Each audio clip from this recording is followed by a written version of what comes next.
What's going on, everybody? This is MuviesHQ, your one-stop shop for casual movie reviews. I'm alongside your co-host Helen. Hi. And I'm Q. Today we're going to review First Man. Here at MuviesHQ, we use a 5-category scoring system looking at characters, plot, setting, directing, and score. Grading each category from 1 to 10. Taking these 5 categories, we average them together to give us our overall ranking. This is a review show, so spoilers ahead. After that warning, let's get started. So, First Man by, who's the director? Damien Chazelle. Damien Chazelle. All right. So what else has Damien worked on? He's worked on Whiplash. His big one was La La Land. A few more, but those are pretty much the big ones. Those are the big ones? Yeah. Okay, so and I know. Now, obviously, First Man. So now First Man. So this is the Oscar bait of the year, right? I wouldn't say it's Oscar bait. You think it's going to be a contender? Well, okay, let's Okay, let's say it better. It's going to be a contender. Okay. But I don't think it's going to be Oscar bait such as La La Land was. Okay, fair enough. Okay, You so you did not enjoy La La Land because you're not human. That's debatable.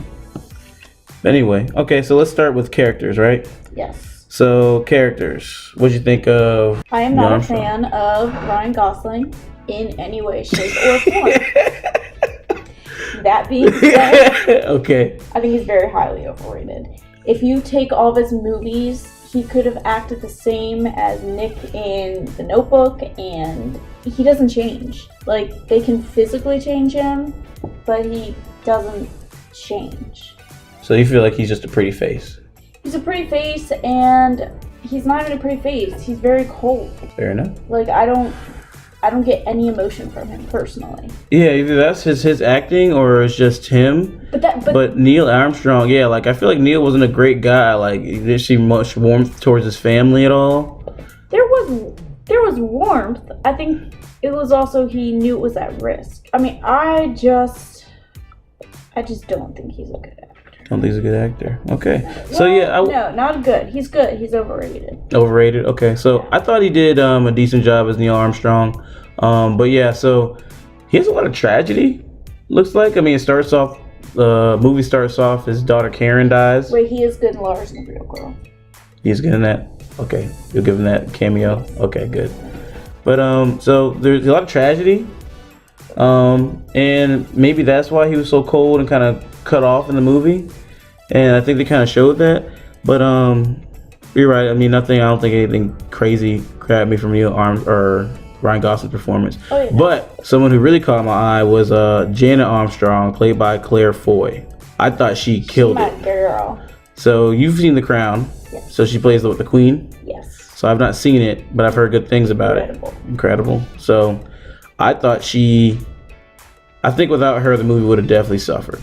Her character could have gone many ways, or could have been perceived many ways. Like, oh, she's kind of stuck-uppy, like she's not really talking to anybody.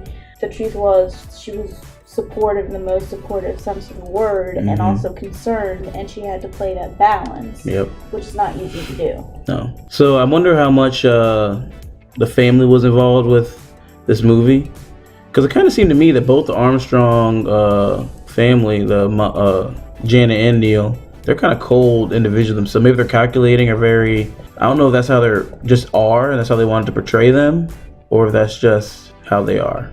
But I thought Janet killed it. Ryan, I wish I saw a little more emotion from him, but that might be just how he wanted to play it or how Neil was. I don't know the man. But there's that. And then I also wanted to make a little shout out to Corey Stoll, who played Buzz Aldrin, who was such a dick during the movie. But again, these are based on real people. Yeah. So again, I wonder if that's really how Buzz Aldrin was or what happened, but is what it is. I think those are like the 3 main people. And then you also had a fun fact, Buzz Aldrin is still alive. Buzz Aldrin is still alive. He's 88. 88, gotcha. And he's had 1, 2, 3 wives. Oh, okay, 3 wives. I'll take it back. He may be working on 4. We'll see. He may be working. Fair enough. And then Coach Taylor was in there. So Kyle Chandler as Clear eyes, full hearts, can't lose. Clear eyes, full hearts, can't lose. Nice. But yeah, besides that, but I think Claire Foy had the strongest performance of this movie. So overall, what would you rank? And Jason Clarke. He played what's his name? Oh, the astronaut who died? Yeah, what's his name? It wasn't Gut. They were throwing so many names out there. Ed White. Yep. He was really good. He's always good. So he did a good job. Okay, so what did you rank as characters overall? 1 out of 10. I gave it a solid 7. As an ensemble, A chamber? What? don't judge. Okay. I just pictured that would be Avengers ensemble. Anyway, so honestly, I think it will be nominated for the Golden Globes for cast or an ensemble. Okay. I know they do that. Oscars don't, unfortunately. I think they should start considering doing that. But if anybody to get nominations, the standout was Claire Foy. Yeah, I agree with that. She actually upped the score for me, and I would give the cast as a whole a 7. So for characters, what would you give it? 7. 7, okay. I'm with you, 7. Thought they were good. I didn't think it was necessarily great, but it was good. Nothing really, it was good. That's why I liked it. All right, so There's nothing to complain about. No, it's not. Well, Ryan Gosling. Well, you hate. He's like very strong feelings for Ryan Gosling. All right, so that brings us to the second quarter. That brings us to our second category, plot. What you think of the plot? Well, I know that this was a bit of a, I guess you could say, started a conversation about how they did not show Neil Armstrong placing the American flag on the moon. They didn't. Some controversy. However, because to me, honestly, right now it was refreshing to see that, like, that's already a great moment in history, and I don't think that should take away from that happening. Like, we unfortunately were not around to see that, but you know about that. You've seen that. That is something that I think everybody who went into the movie not knowing anything at least knew that happened. I didn't even think about that. I am happy they didn't show it, because to me that would have taken away from it actually happening. Because you really couldn't, like, unless they shot it on the moon and actually went in there and redid it, It's a moment in history you can't truly recreate. Yes, just like the first step. However, I understand why they did the first step, because that was, it's iconic. Yeah, that's the and thing. That was what that movie was about. I also like when the son said, "Well, you know what you're gonna say when you get up there, Dad." I wonder if that's a true story, and then he thought of that about that, because there's no way he thought of that off the dome. He might have. I mean, he might have. That's poetic if it is. But I would say I liked how they kept it pretty simple plot-wise. I think it was always moving in the right direction. It was never going backwards. What I thought was interesting was it played into, if you listen to the script sometimes, when Claire Foy was in the back of the car after the Gus's, I believe his name is, his funeral. She was like, well, we got to go to a lot of funerals. There were 4 one year when the CSP, blah, blah, blah, crashed. And I was like, okay, well, that's foreshadowing. And I obviously knew about the Apollo 11. Or no, the first Apollo crashing. Or exploding. But I was like, I wonder if they're going to show that. And they didn't have to. And I think, like, that scene was hard to watch, where you watch the fire start, he pulls out, and you just hear the explosion. Yeah. Because that left a lot to the imagination. The plot, it was interesting where they picked up. Like, they showed the loss of his daughter. Yeah. And the minute he had that bracelet, I was like, okay, that's key. Yeah. Because they focused on it. Yeah. And you called that when we were watching it, yeah. I put 2 and 2 together when the guy's like, hey, are you taking anything up? And the guy's like, oh yeah, my wife's jewelry. And I was like, he's bringing Karen's bracelet. I think that was a literal and release, which I thought was good. I like that. And again, I like that they did that, and then they didn't show the American flag, because that would have been like, okay, we get it. What else about the plot did I enjoy? I did like, again, how it, I guess you could say, kind of came full circle, like around the orbit. They didn't spend too much time in space, but at the same time, it was very well balanced. They didn't spend too much time on Earth planning everything and going into detail. It was just enough detail that you got what they were doing, how much he was working towards it, how much pressure was on them. Yeah. Okay. So yeah, I liked it. The plot for me, I like how we've seen movies where they focus on the space launch, right? The glory of going to space, going up there. We've seen the movies of the people working on it, like with Hidden Figures and other things like that, like the scientists behind them. But we've never seen anything really dive into the psychology and the head of the astronauts. We kind of view astronauts as these heroes, and we think they can do no wrong, but they have faults, they have flaws, they're afraid of dying. I mean, that's an extremely risky thing. You're putting your complete trust in complete strangers, just this NASA scientist team. And not only that, you see multiple people die chasing this goal that is pretty much a American kind of bragging show, honestly. It's a space race. And I think just showing the rift between his wife and him, I think that was the main thing in the movie that really kept me going. Like, man, how's his family keep dealing with all this? Like, they're not stupid. Like, especially the son. Like, remember that one scene they have to sit down?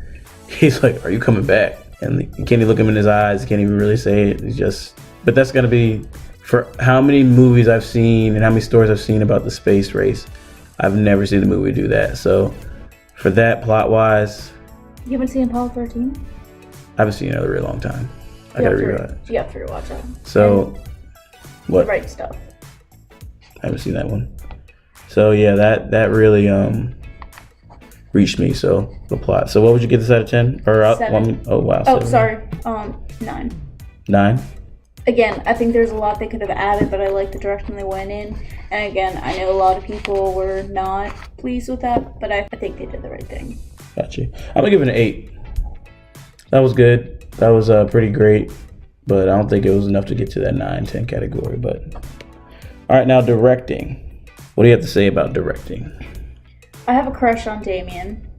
Anyway, he my man, my boo. And for only being 33 years old, I think he's doing pretty well in the film business. But as a whole, his directing. Again, we will be talking about the editing, the original take, overall direction of the film, and the cinematography. I have a lot to say. Wow. About the direction he took in the use of the shaky camera. Enough is enough. Like, the shaky camera, the shaky cam, the jerky camera, the queasy cam, the running gun, or free cameras, they're always called, made me queasy. I need to throw up. I still am thinking about throwing up after that film. I don't know if they did it so that we can feel how jarring it is to be in space, and the time that they lived in was jarring. I think that's what it represented, was everything was closed in on him. I mean, everything is scrutinized. So I completely understand if that's why he did it. However, sweet cinema god, like, you didn't have to do that. I think that was overkill. I think it took away from the movie. Like, we didn't really look at the setting, or I was curious about the house and how his wife kept the house and everything, because they definitely moved up when they were in the cabin area into the house in Houston. I didn't notice that. Yeah. Yeah. Like, before they were all sharing a room, and then they each had their own room. So little stuff like that. It moved up. But anyway, I just think that took away from a lot of it. Why he did that, I really would like to ask him that. But again, I actually looked it up, and it's not the first time that's been a problem. Mission Impossible uses it a lot. However, it was not noticeable in the Mission Impossible franchise because we just watched that, and that did not. But this was a biopic, and I felt like I was having to hold my head certain angles to, like, stop the camera. I had to close my eyes at certain points, which I will say, when they were in space, it was awesome, because you're like, okay, yeah, it's the closest I'm gonna get to space. That shaky cam kind of turned me off the entire movie. But other than that, everything else was good. I think he did well. He did make that, again, going back to that decision about not showing Neil Armstrong place the flag on the moon. He will take some heat for that, but I think he made the right choice. If you told me that this was the same director that did La La Land and Whiplash, which I already knew going into it, but the only thing that I think could connect them, I think that showed its range, was the score. It was very similar, but there was no jazz. I liked it. Okay. Overall, just that darn shaky cam. I guess I don't have a biggest problem with shaky cam. I had a problem with the close-ups. So I would say 90% of this movie is close-ups, and I don't think I'm exaggerating at all. You have shots of people's eyes, people's noses, lips. You're in people's faces the entire time, and at least for me, I'm never in people's faces like that all the time. I kind of felt uncomfortable being that close to the characters all the time. We were also sitting kind of to the front of the movie theater, so that kind of amplified that. Yeah, that's what I was thinking actually. So But that might have been it. a close-up is a close-up. A close-up was a close-up, and there was a lot of close-ups. Like even in the space, it would jump from like his visor, like just his eyes, then to the screen, then just his eyes screen, like the close-up on the numbers, and close-up on the window, and close-up on everything was a close-up or a POV angle.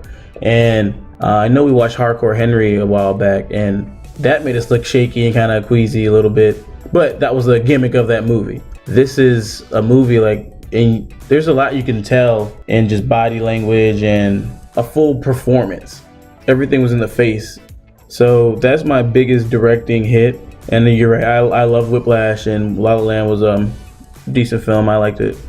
But for this, it honestly threw me off most of the movie. Like I know a lot of people are gonna love this movie, but that craziness of that camera always being in someone's face made me kind of lean back and kind of get me out of the movie. And every time I had a chance to actually evaluate the scene and see something, I enjoyed it a lot. Those are my favorite scenes of the movie.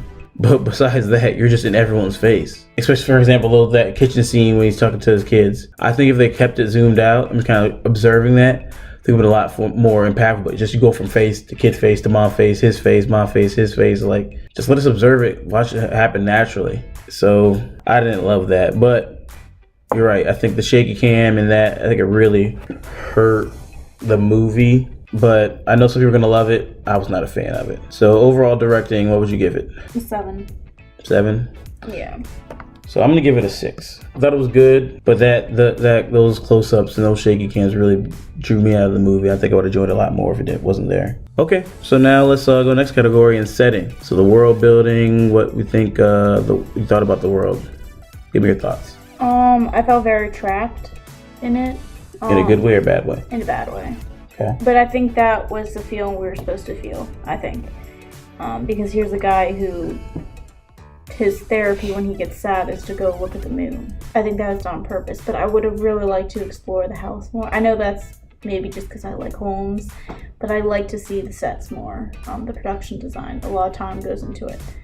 And going back to the whole director, the cinematography was very odd. It was dull, but it had pops to it at the same time.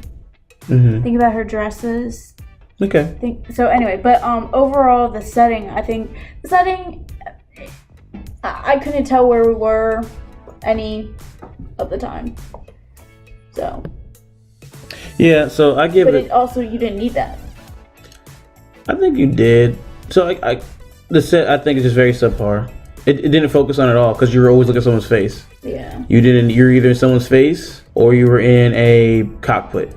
But even when you're in a cockpit, you couldn't enjoy the cockpit. You're just looking at numbers, screens, faces, like. So honestly, I would give the setting I'm giving it a 5. Okay. Just average. I would say a 5 as well, just because there's no way that. Anyway, I will say what was impressive was their overall look of the Space Center, but again, that's something that I couldn't tell you. Nah, you don't see it. Yeah. Like the close-ups are nice, and we know they kind of get help because we just know it's just a monumental moment in history. But you never get to enjoy the setting. Yeah. You don't see the cars, you don't see the people, you see the fashion wasn't that crazy. They were all people white. Like you don't get to see it. So I gave it a 5. It's very boring to me. But that brings us to the next category, and the final category, sound. Score. So what did you think of the score? As always, great. I liked how the score changed with the environment. So when they're floating through space, it's very like fluid and like light and airy. but once they see the moon, which is something rough and hard and unexplored, it gets a bit more epic. I wanted to look up the song that they play because I think it was something about the moon. If you saw on the record, but it was a good score. I'm not sure. So what would you give it overall? Score, give it an 8. 8. Yeah. So I give it a 7. What I enjoy the most and what I've kind of noticed in some movies I've liked recently when it comes to sound editing, mixing, and all that, is their use of actually silence. So they use silence a couple good times. Silence is the most powerful sound. It was impactful. Whenever you just stop hearing anything, you just have to take in that visual. I think that says a lot without saying anything. So that, and then yeah, you're right. The whatever situation seemed to be fitting and brought me closer in that world. And I would say that brought me more into the world than the setting was or the production design. So I'll give it a 7 overall. So what do you think? What were some of your favorite scenes from the movie? When he locks himself in his room at his daughter's funeral or wake, and he just like kind of releases the emotion. I thought that was nice. Not nice. I thought that was a good scene because for a minute there you're like, man, is he actually heartless, or is he okay? But at the same time, you knew he had a strong relationship with his daughter. He tried saving her and everything by talking to all the doctors he knew. So that was a good scene. I kind of wish we saw Claire Foy more reacting to that. Not her story, but I got you. Yeah. I think it's just your favorite part of the movie. I mean, we both agree that was our favorite actress of the movie. I just feel like they could have done more for her, given her more to work with. Yeah. Yes, it is about Neil Armstrong, but there's one scene when they're getting the moon in the shot, and I actually thought like we were in the spaceship because of how it was just very jarring. Like that hit me. I was like, woo, if we was done as the IMAX, I probably would have fainted. It's like, oh. Favorite scenes for me. I liked your pick for the when we broke down scene. So I really liked the moment we first get to the moon, and again that's where it was with that silence. So like they're talking like, Neil, you're gonna go, and then poof, like everything goes quiet. But I liked how it got really loud before that. Mm-hmm. It was like just like that. Yeah. Have you seen Gravity? I have not seen Gravity. He basically took from Gravity, but that's okay. No, didn't know that. Okay, I haven't seen it, so. So I really like that scene, and I would say that's probably my favorite scene of the movie. You know what I also like? I don't know if it's going to go down one of the greats, but I like the scene where his wife hears the box go off and shows up at NASA. Yeah. And I thought it was an awesome scene. Like, you don't have anything in control. Y'all are just winging this. Your boy. And I thought that was such a great scene because I think that's so true. People always try to actually have control, and she just saw right through everyone's BS, and the fact she was willing to confront them and do that, I thought was an awesome scene. So those are my 2 favorite scenes. All right, so what are give me your top 2 worst scenes if you got them of this movie? I would say, so I really didn't understand what happened with the neighbor Pat after her husband dies, and Janet goes over to get her, and she's like just staring into her trunk. I mean, I get the purpose of it, like the newspapers were on the ground, she wasn't really functioning, but nothing came of it. It's just PTSD. Just probably saw something triggered her, so her husband just was there zoning out. It's that simple. But like, they like show people staring at her and not letting. Because everyone knows what happened. Yeah. It's not like it's a secret death. Like everyone saw her husband die on TV. Yeah, no, and it's a community of astronaut families. Yeah, so I think that's all it was. It was like, do you go console that person? But it's like, my husband could be in the same exact situation, so I don't even want to, because I don't want to hear that grief. So I think that's all it was. So you didn't like that scene? No, actually, that's the director's wife. Fun fact. Oh, cool. So that was the one bad scene you didn't like? Yeah. It? I mean, it wasn't bad. It's just like I got it, but it wasn't needed. They could have left that out. That could have been a deleted scene.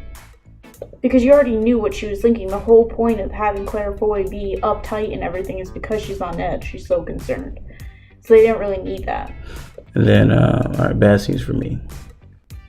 I guess I don't have any bad scenes right off the top of my head, but I do kind of feel bad for like the Buzz Aldrin family. Like, so Buzz Aldrin's kind of a dick in the movie. I think it's just to be comic relief because it's a pretty heavy movie. There's not a lot of funny stuff going around. So he just says some really just some nasty things. And it brings a little bit of dark comedy, but for people who, I mean, a lot of people watch these movies and think of them as fact or history, right? Mm-hmm. I think that paints the Buzz Aldrin family and him in a bad light. We'll have to research it. I'm pretty sure Buzz Aldrin's in 30 Rock. So, but yeah. But I'm just saying, like, I think he has a sense of humor in that, so. Gotcha. So, I don't know. I don't know any, I don't say there's any real bad scenes in here. The biggest thing is just the shaky cam and from eyes to eyes to eyes to eyes. But that was his artistic feel, and like again, as you said it, I think it's to make you feel like you're in the space shuttle and experiencing that. Overall, what did we get? I got a 7.2. Okay, and I got a 6.6. Oh. So on IMDb, it was a 7.7. And I'm good. Metacritic gave it an 84. And Rotten Tomatoes gave it an 88. But the audience score is 64%. So the audience seemed to be more greedy towards me. What do you think it was? The camera! Gotcha. Yeah, so I thought overall, like, what are your final thoughts on this movie? I would not buy it. If you have seizures or epilepsy, I would not go recommend it. Damn. But you're not wrong. I mean, yes. It's very jarring. It's like one of my worst nightmares is being in the mosh pit at a rock concert, and that's basically... At a what concert? A rock concert. Okay, gotcha. And that basically was it. Okay. So, yeah. So, what makes this movie different? So, if you're giving this movie out, who do you think would want to go see it? Would you recommend to anybody? Yeah, would you give it to a friend? Would you like, hey, this person should go see this, that person should go see that? It's not that I wouldn't recommend it. I just think it's a biopic, so everybody can go see it. Yeah. But if you're like me, you don't like Ryan Gosling, don't waste your time. He'll probably be nominated for an Oscar. He almost always is, and he's not that good. Says the person that wanted to go see this movie. So dizzy from it. Well, you picked this. I will probably need to sit down to take a shower tonight. It was, nothing blew me away. It was interesting to see Neil Armstrong and his family dynamic, but nothing crazy. I would recommend someone that's in his history, wants to kind of just see this played out in a different way. It's been told plenty of times, but something different. But besides that, yeah, average movie 6.6 in my book. One more time. Thank you everyone for joining us. Please subscribe and like it if you enjoyed this podcast. We also ask that you please leave comments so that we can continue to grow as a show and a community. I'm Q. And I'm Helen, and this is MuviesHQ signing off. See you later.